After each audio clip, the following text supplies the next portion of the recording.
Hola hermano, ¿cómo estás? Que Dios te bendiga. Vamos a dar comienzo a la clase número 4 de la parte teológica del módulo 3. Así que te invito a que tengas a mano tu Biblia y vamos a comenzar orando para que Dios bendiga esta clase y todo lo que vamos a aprender. Señor, te damos gracias por tu hermosa presencia, porque nos permitiste estar otra vez compartiendo tu palabra, compartiendo todo lo que vos nos querés enseñar. Yo te pido que bendigas de una manera especial a cada uno de los hermanos que están mirando este video, que están escuchando cada una de las clases que estamos compartiendo. Te damos gracias, Dios, porque vos permaneces fiel a cada una de nuestras vidas, vos guardás de nuestras vidas y de nuestras familias. Te pido que nos des toda la sabiduría de lo alto para que podamos entender y comprender lo que vos hoy nos querés enseñar. Te damos gloria, te damos honra, te reconocemos ante todo como nuestro Rey, como nuestro soberano, como nuestro Señor. En el nombre de Jesús, amén. La clase pasada, si ustedes recuerdan, hermanos, vimos Doctrina de Jesucristo 1 y estudiamos lo que es la naturaleza divina, a Jesús como Dios. Él nos daba autoridad y nos daba poder para vencer. Amén. Y en esta clase vamos a estudiar la naturaleza humana. Y por eso quiero que abran sus Biblias en Filipenses capítulo 2, del versículo 6 al versículo 8. Y la palabra de Dios dice, el cual, siendo en forma de Dios, no estimó el ser igual a Dios como cosa que aferrarse, sino que se despojó a sí mismo, tomando forma de siervo, hecho semejante a los hombres. Y estando en la condición de hombre, se humilló a sí mismo, haciéndose obediente hasta la muerte y muerte de cruz. Al analizar a Jesucristo como hombre, vamos a comenzar a ver las características. ¿Y qué nos encontramos? Que hacemos referencia a su naturaleza humana. Entonces, tenemos que tener en cuenta lo siguiente, que él tenía linaje humano. En el Evangelio de Lucas registra el hecho de su encarnación, detallando aspectos de su concepción y nacimiento.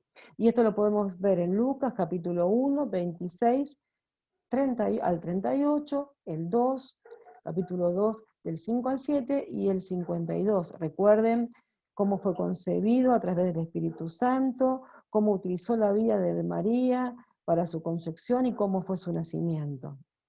Él tenía cuerpo. Dice en Mateo 26, 12, que el perfume fue derramado sobre su cuerpo. Él tenía un alma. Les dijo que su alma estaba triste hasta la muerte. Y esto lo encontramos en Mateo 26, versículo 38. Y Jesús tenía un espíritu. Jesús encomendó su espíritu al Padre. Lucas 23, 46. Y también fue tentado en el desierto, para que también nosotros podamos tener la victoria que Él tuvo. Esto lo podemos encontrar en Mateo 4, desde el 1 y al 11. En tener en cuenta su naturaleza humana es entender a Jesús como hombre. Algo también que vamos a analizar en Doctrina de Jesús número 2, su naturaleza humana, es la obra de Jesucristo. Él hizo innumerables obras acá en la tierra. Sin duda la más significativa, la más importante, fue la de morir por nuestros pecados. Es una obra expiatoria, por eso vamos a hablar de la muerte, de la resurrección y de su ascensión. Su muerte en la cruz. La muerte en la cruz de Jesús tiene varios significados y vamos a analizarlos. Primero, nos garantiza la victoria. ¿La victoria sobre quién? Sobre el pecado y sobre la muerte. Nos proporciona salvación final. Si nosotros creemos que Él murió en la cruz por cada uno de nosotros y entregamos nuestro corazón a Él, tenemos salvación. Esto lo podemos encontrar en 1 Corintios 15, versículo 3, y en Hebreos 5, versículo 9. Nos da seguridad del amor de Dios. Él entregó a su Hijo unigénito. Dios, por amor a cada uno de nosotros, para salvar a la humanidad. El amor de Dios hacia el pecador. Esto lo podemos encontrar en Juan 3, versículo 16, en Romanos 5, del versículo 6 al versículo 10. Por eso es importante que tengas tu Biblia, para a medida que vamos viendo los capítulos y los versículos, puedas ir buscándolos o anotándolos y después leerlos. Es una bendición para nuestra vida la muerte en la cruz. ¿Por qué? Porque el rescate fue pagado, ¿sí? Ese rescate a las demandas santas de Dios al pecador y para liberarlo de la justa condenación. Él pagó un precio de sangre por cada uno de nosotros. Cada día de nuestra vida debemos recordar que ese lugar que Él ocupó en esa cruz, ese lugar era el tuyo y mío.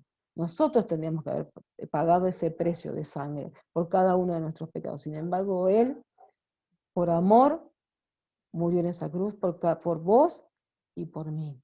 Y por eso somos salvos. Y Él nos libró de pagar ese precio. Amén. Y eso lo podemos encontrar, bueno, por supuesto nos libró de una justa condenación, ¿no es cierto?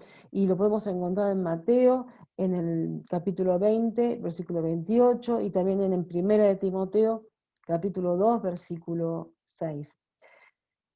La muerte de la cruz proveyó la base para la reconciliación con Dios. El hombre estaba alejado de Dios y el morir en la cruz permitió que nosotros nos acercáramos al Padre. Esto lo podemos encontrar en Romanos 5, del versículo 10 al 11, y en Efesios 2, 16. Si analizamos su resurrección, es el verdadero triunfo y esperanza que tenemos en Él. Él resucitó y en este fin de semana que estamos celebrando las Pascuas tenemos la esperanza de Cristo resucitado. El mundo lo recuerda una vez al año, pero nosotros tenemos que recordar día a día que Él resucitó. Gloria a Dios por eso. Es un sello esto, es un sello de victoria sobre el pecado y sobre la muerte. Es la piedra angular de nuestra fe, como declara el apóstol Pablo. Y si Cristo no resucitó, vuestra fe es vana. 1 Corintios 15, 14. La deuda que habíamos contraído, como yo les dije, fue saldada. Pagó precio de sangre. Amén. Y vamos a hablar también de la ascensión. Hablamos de la muerte, de la resurrección, y nos toca hablar ahora de la ascensión. Y esto marca dos etapas en el ministerio de Jesús. La historia humana, desde donde de nacimiento, desde fue concebido por María, hasta la resurrección y el Cristo espiritual que habita en los cielos. Y toca a los hombres a través del Espíritu Santo, del Consolador. Él nos prometió que nos iba a enviar el Consolador, y el Consolador vino. Amén. Y Él está, desde que nosotros nos aceptamos a Jesús como nuestro Señor, como nuestro Salvador, el Espíritu Santo está en nuestras vidas. Gloria a Dios por eso. En la ascensión, y Él quita toda limitación que pudiera haberse presentado en el primer periodo, ya que ahora Jesucristo no se encuentra sujeto de ninguna ley física. Amén. ¿Cuál es el significado de la ascensión? Señala el fin del ministerio terrenal y marca el retorno a su gloria. Manifiesta a la diestra del Padre. Él está sentado a la diestra del Padre. Su posición en el cielo es de señorío. Y esto lo podemos encontrar en Salmos 111, en Marcos 16, 19, en Lucas 22, 69, en 1 de Pedro 3, 22. Es importante entender la obra de Cristo en nuestras vidas, su naturaleza humana. Y por eso yo les quiero compartir lo que hemos visto para poder seguir, para seguir recordando y para no olvidar, ¿sí? Es importante. Primero hemos leído Filipenses 2, del 6 al 8, donde nos muestra que Él siendo Dios, vino, se hizo hombre y se hizo siervo. Y dio su vida hasta la muerte y muerte de cruz. Él no escatimó nada, ¿no? Él fue obediente a Dios. Y después pudimos analizar su linaje. Fue concebido por una mujer, ¿sí? Tenía un cuerpo que sufrió, que padeció como padecemos y sufrimos nosotros.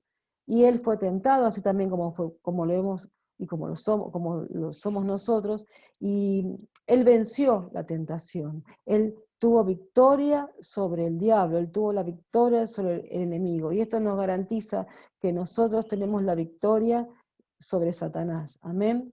Y recordar su obra expiatoria, su muerte en la cruz. No olvidarnos de eso. Nos dio victoria, para cada una de nuestras vidas. Amor, nos mostró el gran amor de Dios y su amor para cada uno de nosotros, que éramos pecadores. Bendice nuestra vida, la obra, porque Él pagó un precio y nos reconcilió con el Padre. El velo fue rasgado y ahora tenemos intimidad con nuestro Señor, intimidad con nuestro Dios. Amén. Y podemos concluir con lo siguiente. Fíjense, su resurrección, la ascensión, su resurrección marcó un hito en la historia y cada día debemos recordar que Él resucitó, y que ascendió y está sentado a la diestra del Padre. En el Antiguo Testamento se hacían sacrificios de animales que cubrían el pecado, ¿sí? Hacían sacrificios de animales y el pecado era tapado. Pero a partir de la obra de Cristo, ¿sí? A partir de la obra de Cristo, ¿qué fue lo que pasó? El velo fue rasgado. Ya no existe separación con Dios.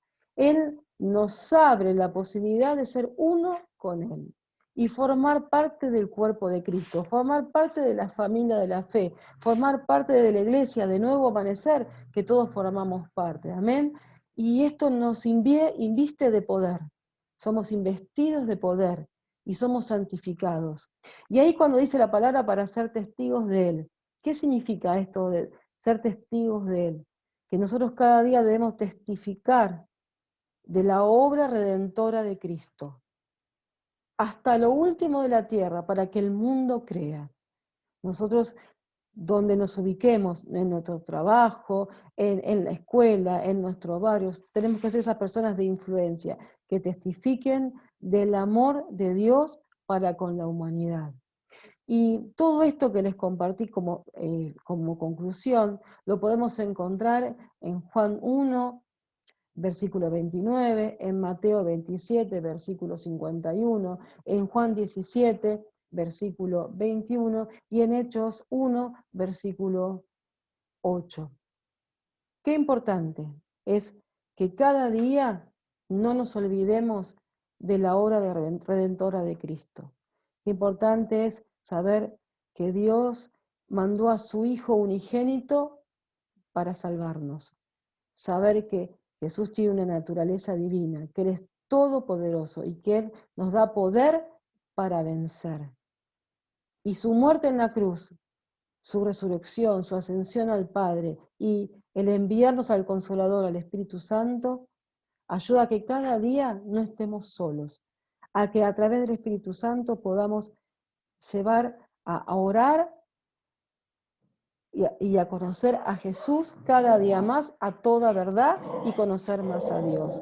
Que el Señor los bendiga, que el Señor los guarde y nos vemos en la próxima clase.